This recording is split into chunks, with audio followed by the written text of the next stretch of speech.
The voice of Maui, this is Jason Schwartz.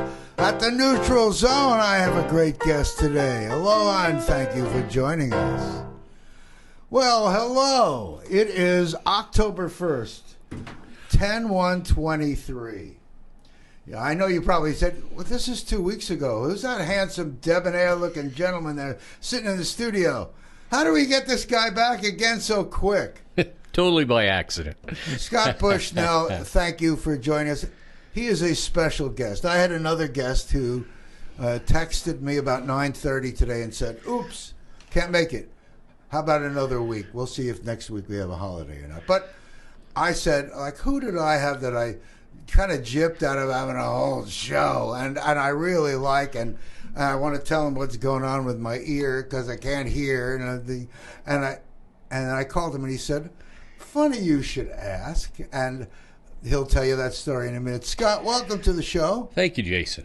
Before we begin too much, I just want to give our listeners, we are on radio, 88.5 FM, the voice of Maui, KAKU. We are on television or media, whatever you want to call it, at Channel 55 Cable, Akaku Maui Community Media. We have Tony at the board. He is great. He's also got his own show, Monday to Friday. He's an awesome guy. Brother Tony. And then we also have, MauiNeutralZone.com. You can see all our shows. Akaku has Maui Stream. We're not yet on there, but we're going to have a channel there that'll probably lead to all our shows. And there you're going to see an archive of the last 30 years of shows that we've done on Maui. And we're going to be adding in different people that have done videos. And when you look at MauiArtsAndMusic.org, you're going to say, oh, look, there's a spot. I'm a musician. I want to be a free member. But you mean I can put a couple of songs up and put myself out to the world? Yes, that's right. And what if I'm an artist? Maui Arts and Music Association was created in 1991. And it was created to promote visual art and healing art and music and culture of these islands, to elevate on a global basis the Hawaiian culture, and to be able to do things. And if I was going to say I'm 30 years later, more than 30 years, you on radio, people on TV, I don't know what to say. I'm a broken record. By the way, 808-873-3435 is our call-in number. I often forget it because I have it on the screen for TV, 808-873-3435. Now you've heard it all. MauiNeutralZone.com has all the library of shows. MauiArtsAndMusic.org. That's a place where you, as a musician or an artist, or maybe you want to share your culture, whether it's a craft, maybe you're a Hawaiian leader, maybe you're whoever you are. You have an outlet at MAMA, Maui Arts and Music Association, because we're also Papa. Mama and Papa, what's that? People aligned in positive action. Scott is looking at his watch. He's like Superman, this guy. I mean, I can't believe. He just said, oh, I don't need a ride home. You're going to walk from here in Kahului back to Kihei, right? Yeah, I walked from Paia this morning. So, yeah, I was just walking through town from Paia. Wow, there was a guy that used to walk on our highways and bicycle on our highways regularly, but I haven't seen anyone do long-distance stuff in a while. No, he actually lived down the road from me there on South Kihei. An older fellow, kind of like myself. The bicycle guy? Yeah, the bicycle. Every kind of different bicycle on the planet he would have with him. I have not seen him in like 3 years. Yeah. And I would see him daily almost, go by the house. Now, I'm guessing what you're saying almost because this ear is clogged. I tried to put stuff in to get my ear clearing because I've tried all the tricks that I know how. So I'm a one-eared, one-eyed, flying purple people eater. As long as we can hear each other, we're good. So I have a remedy for that. I've been teaching swimming for Aloha over 4 decades. Wow. So this is a strange remedy. I came up with it because I had ringing in my ears and vertigo for years. And they said, well, you can't heal it. And I says, you know what? I'm kind of an engineer in my head. I got a orbital belt sander, put a towel on it, and put it next to my ear and vibrated my ear with a orbital sander, vibrating my ear, and my vertigo went away, and my ears cleared when they were plugged up. And you had 3 people making sure you didn't put your face into the sander. Well, no, I wrapped it with a towel. So I just had a towel with a vibrating sander. It didn't. It wasn't scraping off. No, I was just gonna cut that ear off and figure my way into my brain. No, yeah, I know. Black and Decker, big bit, yeah, right into the head. But vibration to break up whatever obstruction is there. Yeah. And someone said hydrogen peroxide. That's a nice. Yeah, that's a nice. But you know what? I've been using that trick now for 15 years. And I used to get vertigo spells where I would be just flat out, just sick. And I was like, oh, it's these little hairs that get stuck together in your head. Is that because you were a swimmer and in the water a lot, you think? Somewhere between the lightning. I was struck by lightning. As you know, we've talked about that back in 1990. Wow. And rehab for 18 months to learn to walk and talk. But my left ear has always given me problems. And I was a diver. So my left ear's always been a problem. But I watched this, and I watched the videos, and I was like, okay, so what if you shake those up a lot, and then your vertigo stopped? Then I took it another step further one day. I was upset. My kids kept plugging, this is years ago, my kids kept plugging the drains or whatever. I went under the house, and I put that orbital center and a towel up against a drain line and vibrated it, and guess what? It worked. I have no clue. No, but I was like, just shake it loose. And this is what I've been telling Jason in the water on Tuesdays when we walk. I said, there's only two things. Thursday when we walk, and I've been going if you just keep going, it's a rusty hinge, Jason. It's either going to break or it's going to get better. Well, I was in the pool on Saturday. I told you. I am really so thankful for the coaching you've given me. AlohaSwimLessons.com. Very good. The thing's interesting is you work with special needs people. Well, I don't want everyone's special, but you know what I'm saying. You're not just normally teaching a class. No, I don't teach. I don't teach kid lessons really. Very few folks that have spent their whole life and never gotten in the ocean. I have folks. Most of my students are in their over 50, under 100. I had a couple out at Sugar Beach last fall. It was a year ago. And they were both 79. Had a condo here for 30 years, never got in the ocean. Isn't that amazing? Yeah. Yeah, I spent 3 weeks with them, got them comfortable in the water, and we got in at Cam 1, went out to the point, and then they were with the turtles, and it was just like, how did we not do this the last 30 years? Yeah. You could actually go out and find shells here and things. Funny you ask. Funny you bring that up, Jason. So this morning, my walk at Paia, I rode over with my partner, Andrew. He's maintenance for Lahaina Petroleum. And normally I ride with him up to Kalaima Park in Kihei, and I walk 3 miles home. He says, you want to go to Paia? And I go, yeah, I love that Baldwin walk. Get over to Baldwin, down to Lower Baldwin. I was like, oh, man, the tide's high. The sand felt like it was 8 feet thick. And I walked to the beach, took a picture, walked back, and I go, you know what? That bike lane looks fun. I'm going to walk on that. Oh. I got down the bike lane. I'm like, well, this is fun. Oh, there's the airport. Oh, I can make it a little farther. There's some back access roads that are gated. Probably by where the old that pineapple stand hasn't been there in 20 years. But you cut out, and you can walk straight over to the back access to the other side of the airport. It walks by that mansion they closed down, and it's gone. Yeah, it's all gone. But it was just really cool. I had this open road in the middle of the fields that's all gated off, and then it takes you right in by the helicopter place and all of that. Right in town area. Yeah, and I'm like, okay, well, I can go to Costco. I'll meet Andrew at Costco. He's like, I'm still tied up.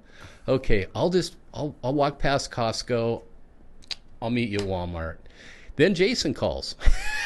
Jason goes, can you make it to the radio station? I said, I'm across the street. I look like hell, but I'm across the street. Look at that. I went to Old Navy, $10 on the clearance rack, and said, "Hey, that'll work." That's a good So one. there you go. So what Anyway, are we doing today? I would have been in the pool tomorrow too, and I'm going to have to find another time besides Thursday. But they've got me going, boy. Look at me here. I'm still wearing my blood test. Nice. One Friday, one today. They had X-rays. They want me back for more X-rays. Good. I hope that means they just want to make sure I'm doing just perfect. Yep. You know, I am feeling good. Yeah. I tell you though, I have a chiropractic today, special from the very small island. The guy that's created these machines, John Beatty, for HHO hydrogen and cooling. Right. Speaks so highly of Lisa at Michael McBride's office, chiropractor. But they do somatic therapy, a different kind of a thing that he finds extraordinary. So we'll be Nice. reporting in. Cool. I had help from a Dr. Slingsby, who's a chiropractor in Pukalani, right there, Makwa, next to First Hawaiian Bank, who I've been trying to deal with Kaiser and the insurance problems. You know, it depends. I hope everyone hears our number and calls in 808-873-3435. Insurance problems. No. I had an automobile accident, and because I'm low income, the state was paying my automobile insurance. And here we have an accident in a public place with a traffic light. They don't keep the video because the state doesn't keep video. So I can't prove my point. Have no attorney because the state, they pay all that. Nobody will take the insurance. I've been dealing with since April of 2021. Still finding my body in challenge. That's why, Scott, I can't tell you. You know, it's people like Scott that have, you know, hands-on knowledge with people. You have really lots of interesting and different skills. Like you're working with people in the criminal justice system, and the court system. Yeah, I work for parents and children together. I just do a few hours a week. I work over at MCC, the correctional facility. I teach a cognitive. MCC, is it? Yeah. MCC is the other one. Who's that? No, that's the same one. Community Cultural Maui Arts and Maui Correctional. Well, it's, you know, the jail. The jail system over on Lower Main. Yeah. I teach cognitive behavioral change there with the inmates that have gotten to a point where they're about to transition, and it's just transition means get out, right? Hopefully, yeah. You know, they've been on a long road. You know, it's. Is it a mandatory program? It is. It's So court. It's everyone court. that's No, that's the odd thing, is that they do very few programs like that. And I have been doing this in correctional facilities now, juvenile correctional facilities for decades also. But it's an internal program, which always surprised me that this is an external program to the Department of Corrections. Why is that? I don't know. I mean, there's good people working over there. I think it's just, they're understaffed. They're working a lot of overtime. Again, we have a underemployment. I mean, we have really good jobs available here, and we don't have people that can work them. And it takes us training. Yeah, you have to go through a correctional training program. Not strenuous. I did the juvenile correction training program. I did an adult correction training program, and I did a cognitive behavioral training program as it relates to inmates and offenders. And it's kind of always been second nature. Long story short, back in the early 90s. What's that? What's been second? Well, yeah, I kind of fell into this. You probably had kids. That's what did it. Well, no, even before that, I was teaching an at-risk program for Tillamook High School on the Oregon coast. My first teaching gig, and it was a work study / at-risk program, and it was one of those things where my dad was playing golf with the guys that worked at the juvenile center. And that they were part of his foursome, you know. And I went out and played with them one day, and they go, "What are they paying you?" to teach. And I told him, I says, we can pay twice that out at the center. And I went, really? I said, yeah. Bam, went to work. First new hire in that facility in 17 years. That used to be it used to be such a good job because the wages were so good and people coveted the work. And if you were going to work a holiday, you were getting double, triple time. It was something you held on to.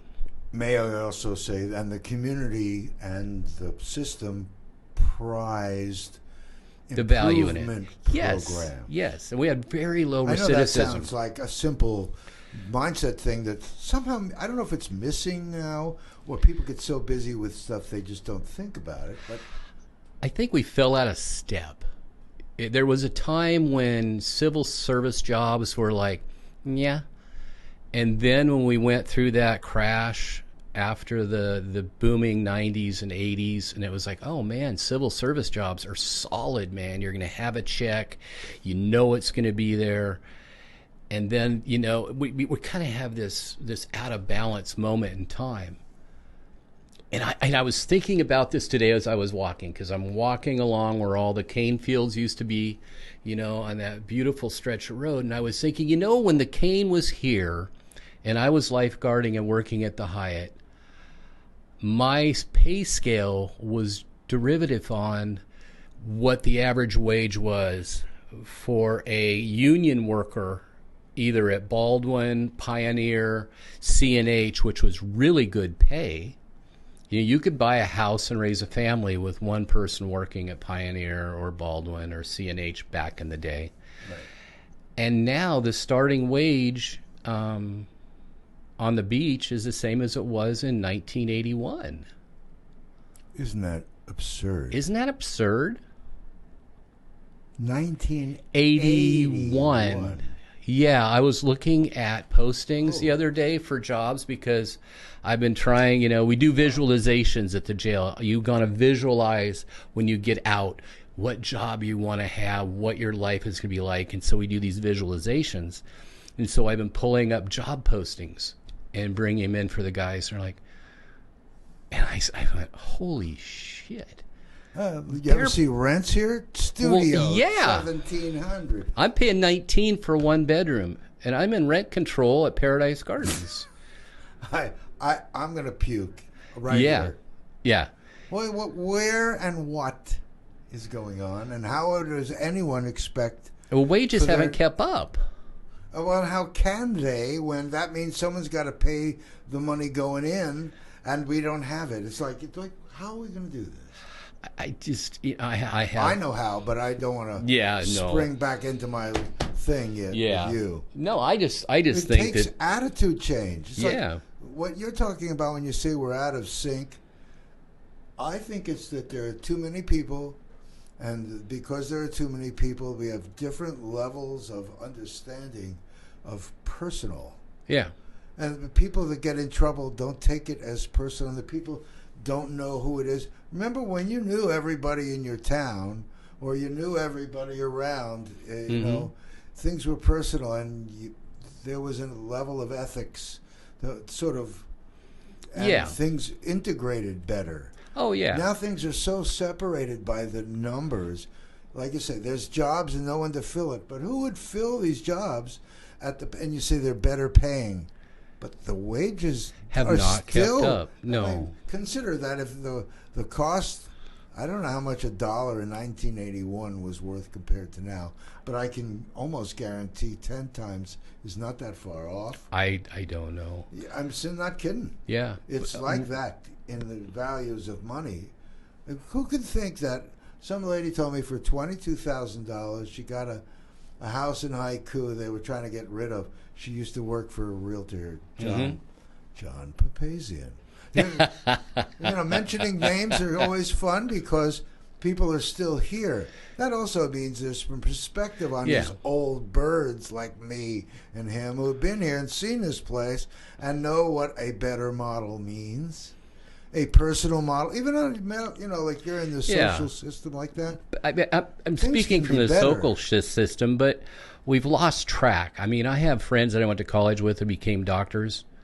who are now teaching band in high schools because they became doctors to be doctors and not to have 8 nurses and 16 people working in the office to do the paperwork and the billing. My doctor that I had at Maui Medical over in Lahaina Town up until about 10 years ago, she moved to Arizona and opened up a cash-only practice. It was simpler. She charged a fraction of the amount. She still makes the same amount of money, but she's not employing the bureaucracy, which has just completely blocked everyone. If you ever, why do we have so many food trucks? If you talk to any restaurant owner in Hawaii and they tell you, I've got the health department, I've got the fire inspectors, I've got 6 levels of inspections that they have to manage to keep their doors open, when a food truck has 1, you're going, something's broken.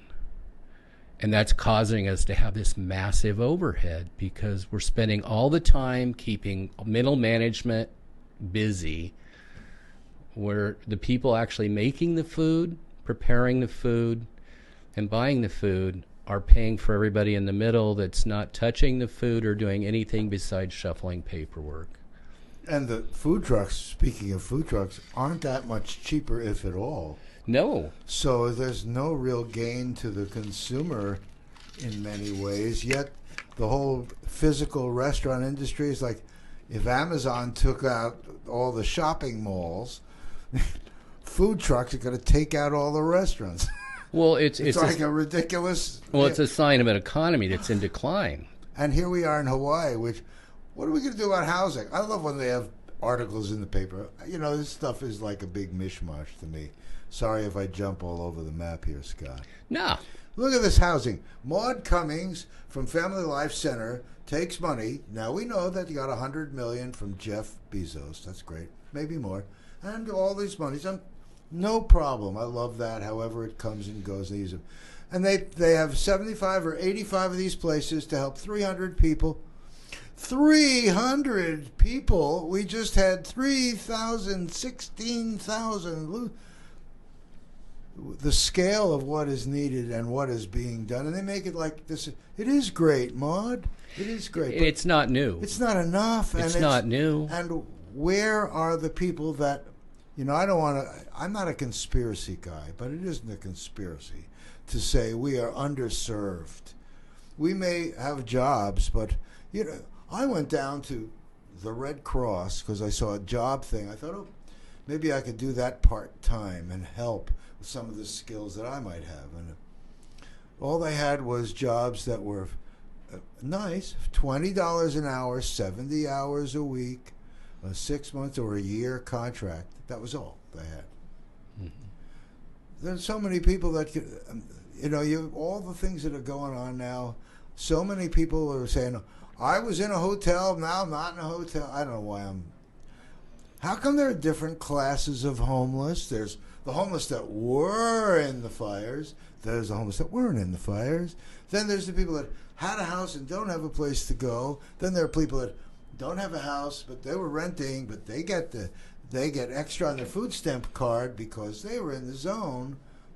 I'm a little bit confused on we all should be. You know, we're wanting to move away from a class system or segregation or any of that, and then we just recreate it in every scope of government. How do the people that get out of a situation of managed life, or however you want to call it, right, come into a society where they don't have enough money, they have no place to stay, their options are limited, the things that they might know from that illicit activity from before was higher paying, better hours.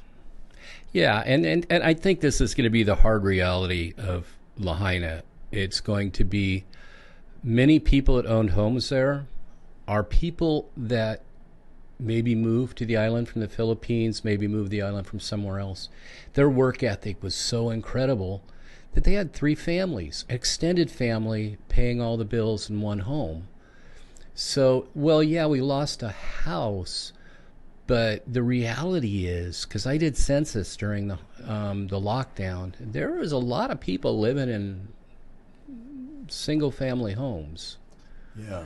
And that's going to be the quest for the rebuild, is going to be understanding that if you do everything to code, Lahaina was the farthest town from code. Everything in Hawaii is uncle, auntie. We build this, we build that, and it's going to be a quest. I mean, back in the day, back in the 80s and before, if you lived here and you wanted to work for the Hyatt Regency, the beauty was you had Hyatt housing. Hyatt had housing. Paradise Gardens, where I live now in Kihei, was built for the employees of the Grand Wailea. They needed so many employees. They built. I remember, and then I found that they offered it out because the people that were working there were doing other things. And they graduated out, bought places. Mm-hmm. Yeah. Yeah. So yeah, and it's there was a time, and things change, that the costs. Well, the costs haven't changed. Our cost of our value on money and our value on work, and we're feeding the middle management, and it's killing everyone. I mean, when you say the costs haven't changed, I don't know exactly. We have just added a whole layer. Like when I used to work juvenile, and I did a juvenile program on the coast, the kids they had a value system. If you completed all your tasks during the week, you were awarded X amount of points. If you treated those long enough, you would move to a higher level. If you got to a higher level, I could file a piece of paper with my supervisor and say, we're going to go fishing, or we're going to go to the beach and hang out on a Saturday to reward the good behavior. By the time I left, I had 3 supervisors on site. Those supervisors answered to a brand new layer of government, which answered to the State Department of Corrections. So by the time the kids in the program who were wanted to be rewarded for their good behavior, I was able to go, you did a great job, you've done it for 3 weeks, we're going to go fishing. That would take 3 months to get approved. So we've got all these middle managers, and we can't, and right now, and that's what I've really noticed at MCCC is we've got a population there with a place to live. They're in jail, obviously. But they could have a works program there cleaning up Lahaina, and those guys they're devastated. Some of those guys' vision of getting out was their family homes in Lahaina, which some of them haven't seen in 15, 20 years. And now they're gone. And now they want to be part of the solution, but because of the bureaucracy, I think we got an amazing mayor in Mayor Bisson. I think, yeah, he put a lot of those guys there. And they all think of him as a fair judge. That's that's an interesting perspective. Yeah, but I never heard that before. Yeah, and they all think he's fair. He listened. I screwed up is what they would say, but he listened, and it works. So we've got a population that we could dang near work for free. We could have them out there, cleaning the road, just anything. But we don't have enough people working at MCCC to create a program like that. And if they do, I'm not the one to answer to that. I work for Parents and Children Together, just a few hours. Where do the monies come from? Couldn't special funding, by example, from, say, the state? Or we could get grants for that, but there is a hurdle because about 20 years ago, there was a gentleman out on work furlough or something, and there was an altercation. Somebody got badly hurt in that because of drugs and alcohol, and they basically shut it down, and it hasn't seen the light of day for 20 years. So it takes an amount of supervision that I think is doable. Back when I was doing the juvenile program, we would go out and clean up the beaches and clean up what we used to have campgrounds. And the union came in and said, you're taking union jobs. You can't cut firewood for the campgrounds. You can't be cleaning the toilets for the campgrounds. 2 days a week. You're taking union state jobs away. So there are hurdles. Those people at the jail are people too. Yeah, they've done some incredibly horrible things, some of them. Most of them that I work with are on the back side of that, where they're clean and sober, and that's a huge, big difference. Wow. But I think, we have assets that we need to use all the assets to help Lahaina get back. And That's I would say, an untapped resource. a huge untapped 400 people. I'm here with Scott Bushnell. I want to say master of disaster. No. AlohaSwimLessons.com is just a spot to be able to find them, AlohaSwimLessons.com. But Scott Bushnell, every time I talk to you, I find out you have more facets than all these jewels around here. That's why we called you back. I felt I gypped you last time. Didn't give you enough time because of... Oh, that was my screw up. No, but I mean, our audience is being gypped of you, because I know whenever I speak to you, you open my eyes about fires and Venturi at a perfect time. I know, not Ken Venturi, that was a golfer. Yeah. The way the winds go, and I expect our phones 808-873-3435 to be lighting up someday when people realize that Monday at 11 you can call KAKU and you can speak about things that are important to you. Scott, you're bringing up so many very important Yeah, things. I mean, if we could piss some people off, maybe they'll call in.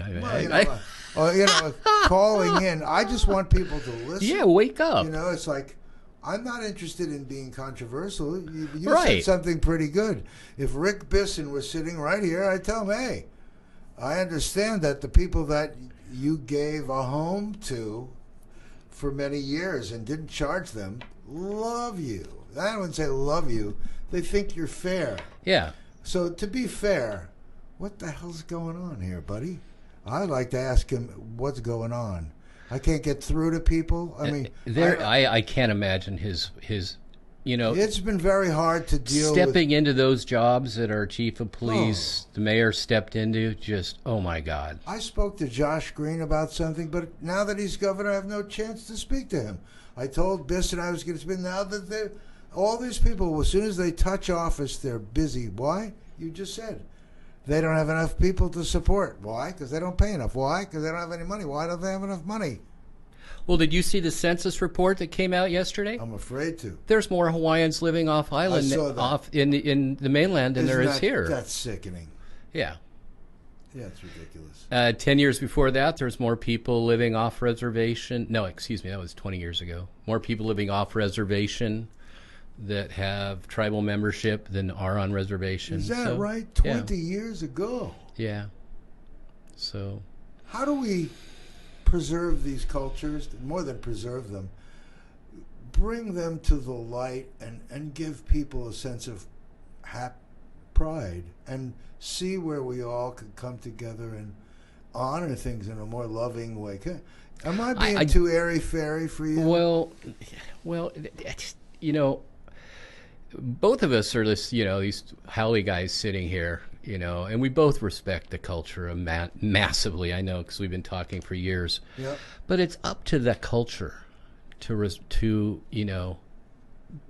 fortify their culture, develop their families, develop the value, the language, all of that. They have. Oh, it's beautiful. And it's even on Navajo Nation. Navajo is taught in the schools. But the world needs to take away the stigma thing that they feel like they lost. I think that stigma is only in a person's mind. But the Hawaiians seem to want to wear it like a badge.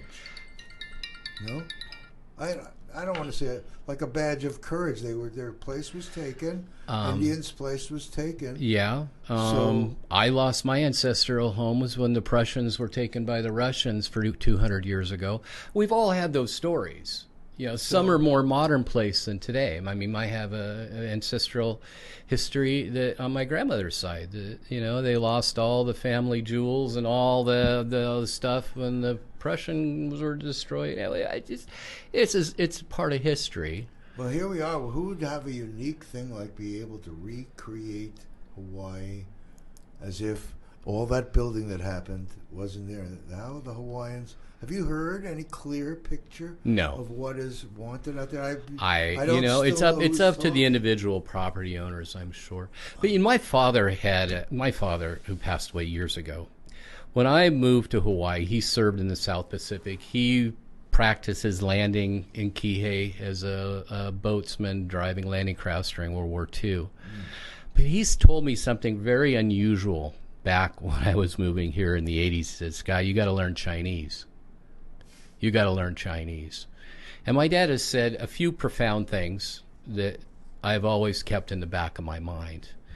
And what we're not paying attention is, in the last 10 years, we have given up almost every island that we took during World War II to the Chinese. They have now treaties with many, everywhere out to Midway. They have treaties for protection, which we had for the last 75 years. And they're just stair-stepping their way towards Hawaii. Maybe the Chinese will come in, everything will be great, and they'll be running Hawaii next. When you say running, meaning taking ownership? Ownership. Because they're buying. No. Because we're a weak nation. If our economy were to collapse today, what choice would we have? If Hawaii's on the bargaining chip to the Chinese, who have a third of our debt. So I'm saying, yeah. It wouldn't be a military takeover, more like an hopefully not. No takeover. Yeah. Who knows? It's like no one. The news doesn't cover what's going on in the Marshalls, in New Hebrides, the Solomons. They're not paying attention. That's interesting. You have to dig hard to find those facts. The Australian news is covering it like crazy because it means a lot to the Australian news. There's a couple Australian news channels that I just pick up the hits on once in a while, and I'm like, are you kidding me? And then I'll read into it, and then I'll try to find backup information. I'm going like, wow, the islands that my father did invasions on now are under the protection of the Chinese? What? Wow, that's interesting. Yeah. Wow. Yeah. Are we going to stop fighting, you think? You think the world is destined to fight forever? I think as long as we quit fighting with ourselves. What are we going to do now where we know the money's running out, and we know the Republicans in Congress don't want to give money to Ukraine because there's money needed here, or whatever the reasons, and there's never seems to be enough. As soon as they stop printing money. Well, that's been when Richard Nixon took us off the gold standard. 1970. My grandparents at the time, who were still alive, said this is the greatest mistake. Big mistake. Yeah. I liked Richard Nixon because he ended the Vietnam War and some of the trade acts that he had with China. But also, in the same respect, I was like, okay, we're off the gold standard, but we can actually own gold again? Okay, well, maybe this is a good thing. Can you believe we couldn't own gold up until that act? Yeah, you couldn't physically own gold. Couldn't have a gold watch, ring. Well, I think you could have jewelry, but you couldn't just have a bar of gold. I don't believe. Wow. Yeah. But I remember it made sense that if there was something backing the currency, then we would know and have real value. Yeah. That is to the wind. It's so long ago. It's so long ago, but it made a difference. Oh, it's gigantic. That's 50 years ago, but it set us on the course where we are now. I don't even know the number of trillions, but I know if there's one guy named Bezos or whoever these rich guys are, and they were broke. They were stupid broke college kids just 25 years ago, and look at them now. Yeah. Well, we made a system. Are they that smart compared to the rest? No. And this has been throughout history. It's really amazing. And the Jeff Bezos and the Mark Zuckerbergs and all of those guys, I just think that's what it's about to live here. Dumb, stupid, broke guy had an idea, and look at him. That's what being an American is about. We can't tell them what to do with their money, no more than I like anybody to tell me what I want to do with my money, what little of it there is. But where are their values? Yeah. They think they're doing... Well, I don't know them personally, and I wouldn't want to judge them. No, yeah. Then I'm saying, Where are their values? This is the time when our world, hopefully, is evaluating the way it operates. But who are they or we? They, it's like someone who can say, hey, we have money, let's put it into the jail system so we can have a training program to be able to employ these people and give them a course toward getting to be productive citizens. Maybe we can reroute. Someone is giving money, $100 million to Family Life Center. I'm using it, whatever. I'm using this as an example. Right. Somewhere these resources. When I see money like that, to me that means that's a good thing, in that money that otherwise would be saved for a future time could be used now to solve problems now. If it's given to save so that this organization can be working for the next 100 years, but why isn't it given? You can only spend it on these things. Over what time? I mean, I'm just bringing it up. I don't. No, we're going through a weird period, and I've talked to you about my money. Yeah. Where is it? Well, I talked about this. My daughter was in Washington D.C. lobbying for the wildland firefighters. They're about to take a 50% pay cut. Whoa. Yeah, they had their pay adjusted about 3 years ago to survival wages, basically competitive wages for firefighters, and that was a temporary pay hike, which should have been permanent. And hopefully, Congress, in its wisdom, one, right now, almost half of our FEMA people that are here are wildland firefighters, or were wildland firefighters. I've come to notice that when I go to laundromat and I talk to FEMA people. Most of them were all wildland firefighters at one time. But what will happen if Congress doesn't pass this? It's going to give, if they even doubled their pay, it would save hundreds of millions of dollars, because in the wildland firefighting world, there are independent companies who go in with fire trucks, water trucks, and all of that. A bulldozer on a wildfire anywhere in the western states is going to get $4,500 an hour. It's going to get $2,000 a day for their driver, and it's going to get another $10,000 a day to have a bulldozer on a wildfire. Wildfires are multi-million-dollar, if not billion-dollar events. We have people in place that are doing fire protection on the off-season, which is our wildland firefighters that work for the federal government, state government, Bureau of Indian Lands, and those guys are up for a possible pay cut.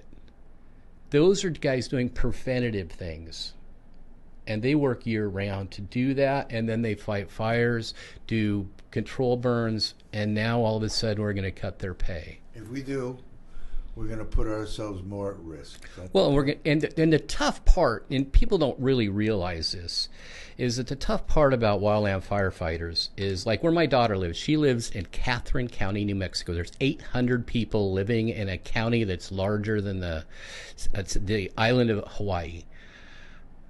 800 people.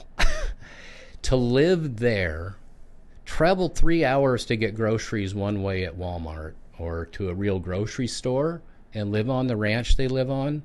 The only way they can do that is with my son-in-law as a wildland firefighter. He's well established, but Catherine County will go pretty much unprotected. Like every other small county in America, if these wildland firefighters are going to have to end up going to work for some corporate firefighting company, which it's not a bad thing. I have had a lot of friends that I fought fire with who went out and built their own trucks, got water trucks, and started doing this compromise with the government. You get registered, you license with FEMA, so that if there is a disaster, you don't have to go through the licensing, which takes 2 years.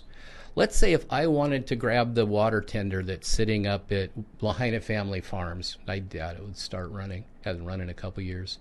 And I wanted to use that and let Lahaina know, or let FEMA know, that we can go down there and water the roads or whatever. It would take a year of processing and permit filing to go and pour water on the road. because that's all the federal red tape, state red tape, just to get a fire truck. That's not even a fire truck. It's a road watering truck, just to haul water up. Yeah.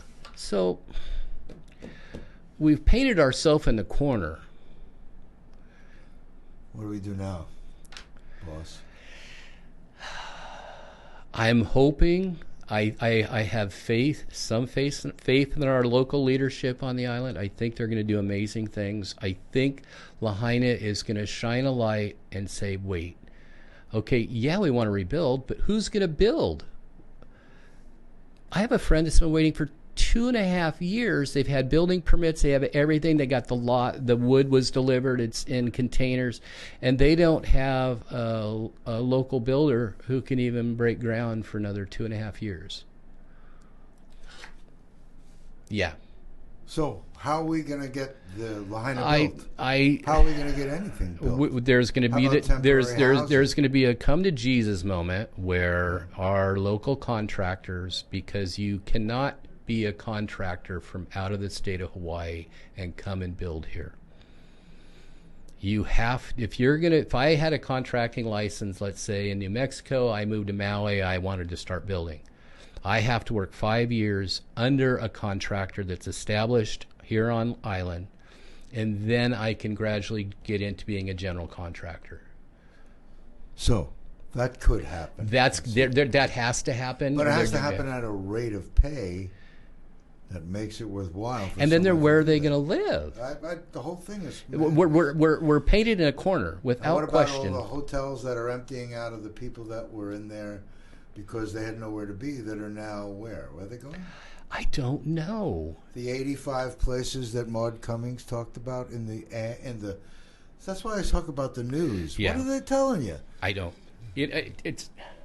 We're painted in a corner. We are way in the corner. So when do we wake up? We wake up and say, okay. How do we deal with this? There are companies, if you go to, in most states, and I've noticed this, my good friend Tim, he has Lahaina Family Farms. He went to Montana, bought some property in Whitefish. And Tim is like, he sends me a picture from the county building or the permit office. $45 to get a permit to build a house.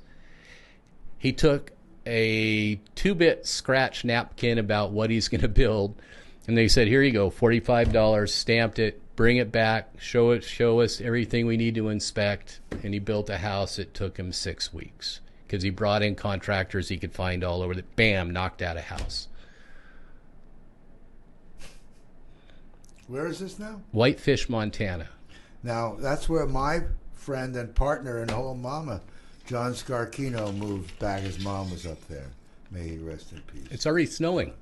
I saw that with Whitefish. Tim yesterday. That's near Michael Smith and the Earth Power Lodge. See this whole thing?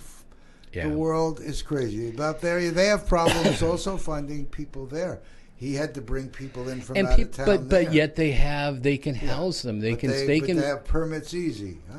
Permits easy. Wow. They say, oh, sure, just bring in 6 trailers and put them on the property, and you can build. Bam. Contractors do that all over the West Coast. I don't know if they do it on the East Coast. I've never lived on the East Coast. By the way, don't you think we should invite Governor Green, Josh Green, and Rick Bisson? Who else do we want here? I feel so sorry for our chief of police. Man, that poor John Pelletier. Man. John Pelletier. I like him. Oh, Every time I've seen him or met him, he seems very personable. And I'd like to meet him here. I'm a gentleman. I'm not going to rip him. Yeah. I wouldn't have any reason to. You know, it's like, yeah. It's a tough job. And he had the thing in Vegas. I didn't know. Oh, my Lord. That poor man. He has been through okay. hell. Yeah, it's like I could just see that because I remember watching the Vegas stuff. I don't watch a lot of that kind of stuff, but I was like, that poor guy. I'm like, oh, cool. He's coming to Maui. This will be a nice, just slide into retirement. Beautiful. What a gig. I'm like, what a great choice. We're getting an experienced, good police dude in here. It's gonna be awesome. He's just gonna like slide into retirement. Maybe clean up our police department. We don't need cleaning. Honestly, I hear it from the jail side, and I hear it from the guys that I know that are on the force. And I go, they're working them to death. Those guys are forced to work overtime quite often. They need police also. Yeah, But how do you get a police officer to come to work at $32 an hour when it costs $50 an hour to minimally to get a place to live? I know. And, and everyone's screaming because they raised the chief of police up in a big chunk before he was starting to 200 grand. Yeah. Remember that? So our island, we're going to have to give food and housing. We're going to have a further discussion. You know what's going to happen? I'm talking to you out there in radio and TV land. We are KAKU 88.5 FM on your radio dial around the world. KAKU. And we're Akaku Maui Community TV, Channel 55 Media, not TV, Media. And we also are at MauiNeutralZone.com and MauiArtsAndMusic.org. And if you out there all around the world want to support what you hear here, Hear, Jason. Cheers. Please be in touch. I'd say we need your money. That's not fair. We need you. We need you. We need your interest in what we're saying and to treat every day as an important day for living in a way that helps somebody else.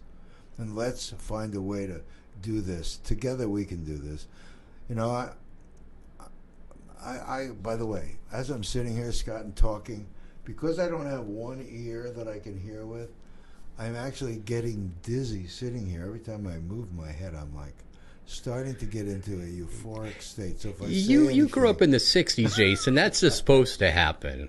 Oh, those are I've heard about They those. told you that that wouldn't kick back someday. Ooh, baby! Yeah, there you go. You're just tripping back from the '60s, man. By the way, speaking of '60s, in 1969, I graduated high school, and I went to college at State University of New York at Stony Brook. And in my first year, the first class period, I took Bio 111. And there was an ability to do different projects, and I chose to study LSD. But they wouldn't let us study it because it was very controversial. We had all these reports, and in those reports, there was a thing by Dr. Ed Elkin.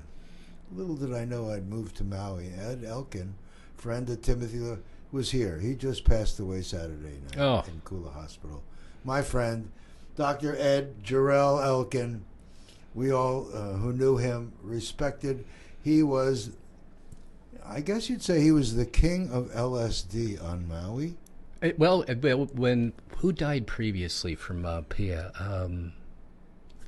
From where? Pia. You mean Ramdas? Ramdas, yeah. They were friends, you see. Yeah, well, I used to go out in the water with Ramdas in his floating wheelchair. I'm sorry. Oh, that's okay. My phone just keeps deciding to ring. This guy, I think he's Superman. They call him and stuff.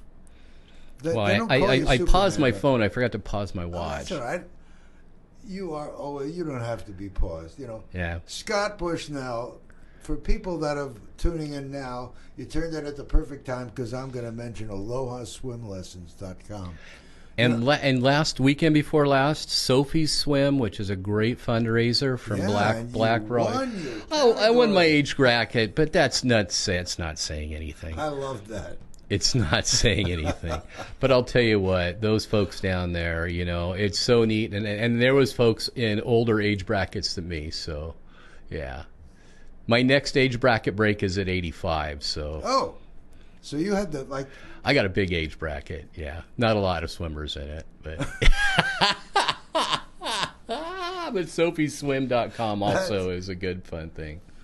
Well, I really think you're a way, way more important resource than the world has known up till now. But I hope that they all, not only they come for swim lessons, but... I've really appreciated you. You know, the more I get to know you, the more I appreciate that.